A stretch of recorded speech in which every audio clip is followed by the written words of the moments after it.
ഞാൻ പറഞ്ഞു നിങ്ങൾ കാണിക്കുന്നത് ഇല്ലീഗലാണ്. ബട്ട് പിന്നെ എനിക്ക് ഈ CPM-ൻ്റെ റൂട്ട് വേണമെങ്കിൽ ചെയ്യാം.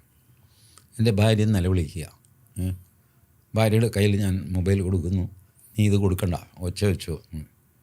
ബാക്കി ആൾക്കാരൊക്കെ വനിതാ പോലീസൊക്കെ ഉണ്ട്, അവർ പിടിച്ചു മേടിക്കാൻ ശ്രമിച്ചു. ഇത് സീനൊക്കെ ആയിക്കഴിഞ്ഞാൽ പോലീസിന് പിൻവലിയേണ്ടി വരും. അത് നേരം സന്ധ്യയായി, 7:30 മണിയായി. ആ സമയത്ത് ഒരു സ്ത്രീ നിലവിളിക്കുന്നു, എന്നെ പോലീസ് ഉപദ്രവിച്ചു എന്ന് പറയുന്നു. അത് എൻ്റെ കൂടെയുള്ളവർ 2-3 പേര് ഇതെല്ലാം വീഡിയോ എടുക്കുന്നുണ്ട്.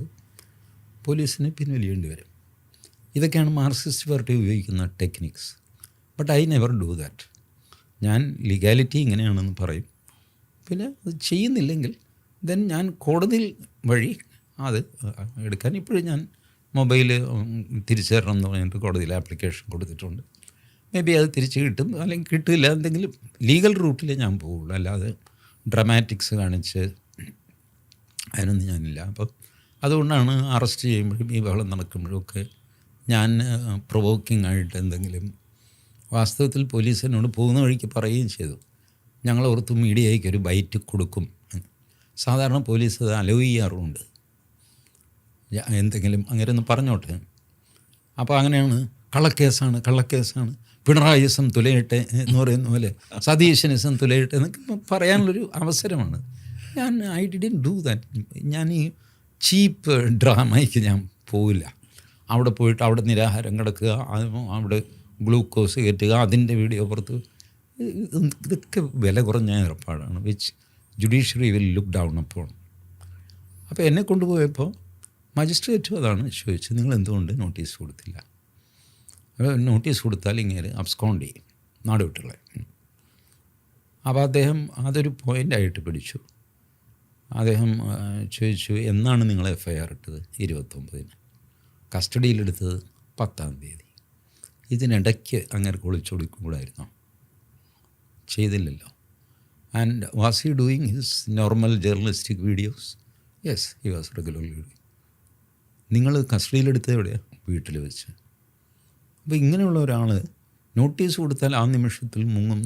അതിന് മുമ്പേ മുങ്ങായിരുന്നല്ലോ, അങ്ങനെയൊക്കെ മുങ്ങിയില്ല. സോ നിങ്ങൾ ചെയ്തത് നിയമവിരുദ്ധമാണ്. അത് അവർക്കും ഒരു പ്രശ്നമുണ്ട്. ഇപ്പോൾ പോലീസിൻ്റെ പുറത്തുള്ള പ്രശ്നം എന്താ? എങ്ങനെയും എന്നെ അറസ്റ്റ് ചെയ്യണം. ഇത് ചെയ്യാതെ മാധ്യമങ്ങൾക്ക് തൃപ്തിയാവില്ല. They are up for my blood.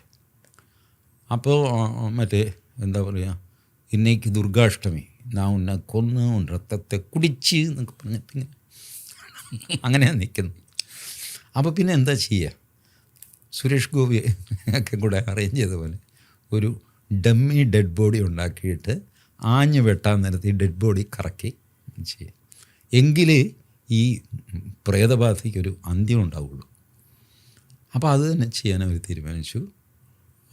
Notice കൊടുത്താൽ അറസ്റ്റ് ചെയ്യാൻ പറ്റില്ല. നോട്ടീസ് കൊടുക്കാതെ അറസ്റ്റ് ചെയ്താൽ ജാമ്യം കിട്ടും. ജാമ്യം കിട്ടുമ്പോൾ അതൊരു തിരിച്ചടിയാകും.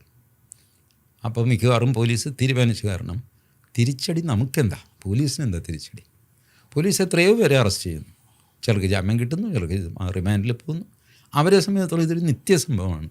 മോഹൻദാസ് ആയാലും സോഹൻലാൽ ആയാലും ആരായാലും അവർക്ക് തിരിച്ചടിയില്ല. പക്ഷേ ഈ തൽപരകക്ഷികളുണ്ടല്ലോ, ഈ പറഞ്ഞ ഭൂതപ്രേതാദി സാധനങ്ങൾ, ഇതിന് തിരിച്ചടിയാവും. ആയിക്കോട്ടെ, അവർക്കെന്ത്, പോലീസിനെന്താ? ഇതാണ് എനിക്ക് ജാമ്യം കിട്ടിയ പോലീസ് ഒത്തു കളിച്ചു എന്ന് പറയാൻ കാര്യം. ഒത്തു കളിച്ചൊന്നുമില്ല. See, there is a procedure. അത് ഫോളോ ചെയ്താൽ നിങ്ങൾക്ക് മോഹൻദാസിനെ അറസ്റ്റ് ചെയ്യാൻ പറ്റില്ല. പോലീസിൽ അവർ പറഞ്ഞു, നോട്ടീസ് എന്ന് പറയുന്നുണ്ടല്ലോ, നമ്മൾ ഇന്ന കാര്യങ്ങളൊക്കെ ചെയ്യരുത് എന്ന് പറഞ്ഞുകൊണ്ട്, അത് ചെയ്താൽ നിങ്ങൾ അറസ്റ്റ് ചെയ്യപ്പെടാം എന്ന് പറഞ്ഞാണ് നോട്ടീസ്. പിന്നെ നോട്ടീസിൽ 13 കണ്ടീഷൻസ്, സ്റ്റാൻഡേർഡ് കണ്ടീഷൻസാണ്. ഈ കണ്ടീഷൻസിൻ്റെ ഉള്ളിൽ ജീവിക്കുന്നവനാണ് ഞാൻ. അപ്പോൾ അവർ പറഞ്ഞു, സാറേ ഇങ്ങൾക്ക് നോട്ടീസ് കൊടുത്തിട്ടൊരു കാര്യമില്ല, കാരണം അങ്ങനെ അതിനുള്ളിൽ തന്നെയാണ് ജീവിക്കുന്നത്, അങ്ങനെ നേച്ചർ അങ്ങനെയാണ്. അങ്ങനെ 34 വീഡിയോസ് ഞങ്ങളെടുത്ത് നോക്കി. അസഭ്യമാക്കൊന്നും ഉച്ചരിക്കാറില്ല, പക്ഷേ അതിശക്തമായ ചാട്ടുളി പോലത്തെ പ്രയോഗങ്ങളുണ്ട്. പക്ഷേ ഒന്നും തന്നെ അതിൽ ലംഘിക്കുന്നതല്ല. പിന്നെ എന്ത് പറഞ്ഞു ഈ മനുഷ്യനെ അറസ്റ്റ് ചെയ്യാൻ പറ്റുക? അപ്പോൾ നോട്ടീസ് കൊടുത്താൽ പിന്നെ അറസ്റ്റ് നടക്കില്ല. അറസ്റ്റ് ചെയ്താൽ നോട്ടീസ് കൊടുത്തില്ല എന്നുള്ള പേരിൽ അപ്പം തന്നെ ജാമ്യം കിട്ടുകയും ചെയ്യും. അപ്പോൾ ശരി, രണ്ടാമത്തെ മാർഗം നോക്കാം.